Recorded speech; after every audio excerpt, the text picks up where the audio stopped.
আমার হাতে একটি কাগজ দেখতে পাচ্ছেন। কাগজে কি আপনি কিছু দেখতে পাচ্ছেন? নিশ্চয়ই না। তাহলে একটু কাছে আসো, একটু জুম দাও।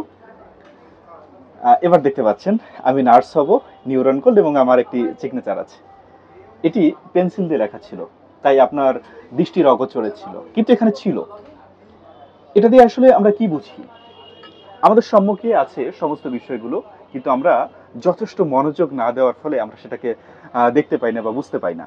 তো যখন আমরা অ্যাডমিশন পরীক্ষা দিতে যাব, অ্যাডমিশন ক্যান্ডিডেটের জন্যই মূলত এই মেসেজটি দেওয়া, যে বইয়ের মধ্যে সবকিছু থাকে, তবে মুশকিলটা কি, আমরা যথেষ্ট মনোযোগ দিই না এবং যথেষ্ট সময় দিই না।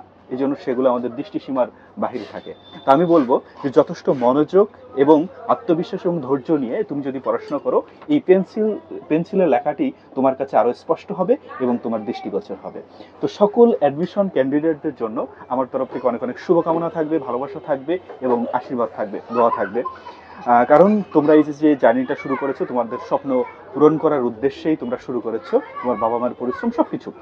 তো এই জন্য আমি আবারও বলছি যে যখন যে বিষয়টি তুমি পড়বে, খুব গভীর মনোযোগ দিয়ে পড়বে, তাহলে তোমার কাছে সেই লুপ্ত বা লুকিয়ে থাকা জিনিসটি উন্মোচিত হবে। Thank you so much.